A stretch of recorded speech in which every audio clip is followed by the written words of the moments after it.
ಮಾಯಕೊಂಡ ವಿಧಾನಸಭಾ ಕ್ಷೇತ್ರದ ಚಿನ್ನಸಮುದ್ರ ಗ್ರಾಮದಲ್ಲಿರುವ ಆರೋಗ್ಯ ವಿಸ್ತರಣಾ ಕೇಂದ್ರದ ದುಸ್ಥಿತಿ ಹೇಳುತ್ತೀರದಾಗಿದೆ.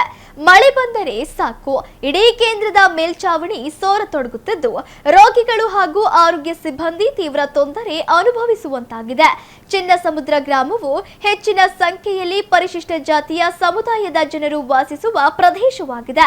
ಗ್ರಾಮಸ್ಥರಿಗೆ ತುರ್ತು ಮತ್ತು ಪ್ರಾಥಮಿಕ ಚಿಕಿತ್ಸೆ ನೀಡಬೇಕಾದ ಕೇಂದ್ರವೇ ಇದೀಗ ಶಿಥಿಲಾವಸ್ಥೆಗೆ ತಲುಪಿದ್ದು ಮಳೆಗಾಲದಲ್ಲಿ ಕಟ್ಟಡದೊಳಗೆ ನೀರು ತಲುಪುತ್ತಿರುವುದರಿಂದ ಚಿಕಿತ್ಸೆ ನೀಡುವುದು ಸವಾಲಾಗಿ ಪರಿಣಮಿಸಿದೆ. ಈ ಕುರಿತು ಹಲವು ಬಾರಿ ಸಂಬಂಧಪಟ್ಟ ಅಧಿಕಾರಿಗಳ ಗಮನಕ್ಕೆ ತಂದರೂ ಯಾವುದೇ ಪ್ರಯೋಜನವಾಗಿಲ್ಲ ಎಂದು ಗ್ರಾಮಸ್ಥರು ಆಕ್ರೋಶ ವ್ಯಕ್ತಪಡಿಸಿದ್ದಾರೆ. ಮಾಯಕೊಂಡ ಕ್ಷೇತ್ರದಿಂದ ನೂತನವಾಗಿ ಆಯ್ಕೆಯಾಗಿ ಸಚಿವರಾಗಿ ಅಧಿಕಾರ ವಹಿಸಿಕೊಂಡಿರುವ ಕೆಎಸ್ ಬಸವಂತಪ್ಪನವರು ಈ ಕೂಡಲೇ ಸ್ಥಳ ಪರಿಶೀಲನೆ ನಡೆಸಬೇಕು. ಗ್ರಾಮದ ಬಡ ಹಾಗೂ ಸಾಮಾನ್ಯ ಜನರ ಆರೋಗ್ಯ ಹಿತದೃಷ್ಟಿಯಿಂದ ಸುಸಜ್ಜಿತ ಹಾಗೂ ಶಾಶ್ವತ ಕೊಠಡಿಯನ್ನು ನಿರ್ಮಿಸಿಕೊಡಲು ಅನುದಾನ ಮಂಜೂರು ಮಾಡಬೇಕು ಎಂದು ಚಿನ್ನಸಮುದ್ರ ಗ್ರಾಮಸ್ಥರು ಆಗ್ರಹಿಸಿದ್ದಾರೆ.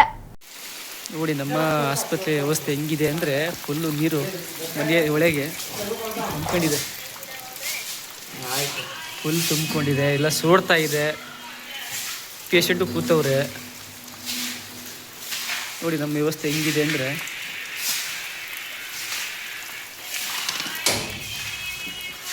ಜನಗಳ ಸೇವೆ ಹಂಗಿದೆ.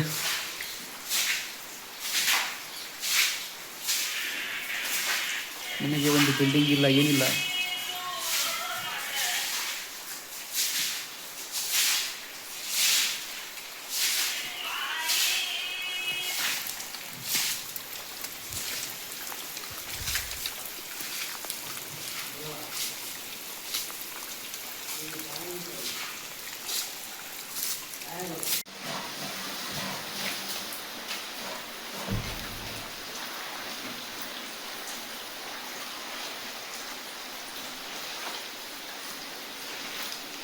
ನಮ್ಮ ಗ್ರೂಪ್ ಡಿ ಆದ ರವಿಕುಮಾರ್ ಅವರು ನೀರು ತುಂಬಿ ಹೊರಗಡೆ ಹಾಕ್ತಿದ್ದಾರೆ.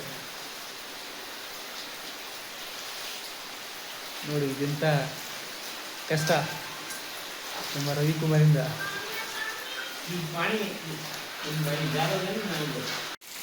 ನೋಡಿ ನಮ್ಮ ಆಸ್ಪತ್ರೆ ವ್ಯವಸ್ಥೆ ಹೆಂಗಿದೆ ಅಂದರೆ ಫುಲ್ಲು ನೀರು ಮನೆಯ ಒಳಗೆ ತುಂಬಿಕೊಂಡಿದೆ. ಫುಲ್ ತುಂಬಿಕೊಂಡಿದೆ, ಎಲ್ಲ ಸೋಡ್ತಾ ಇದೆ. ಪೇಷಂಟು ಕೂತವ್ರೆ. ನೋಡಿ ನಮ್ಮ ವ್ಯವಸ್ಥೆ ಹೆಂಗಿದೆ ಅಂದರೆ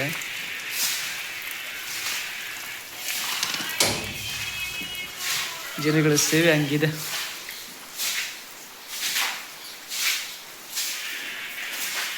ನನಗೆ ಒಂದು ಬಿಲ್ಡಿಂಗ್ ಇಲ್ಲ, ಏನಿಲ್ಲ.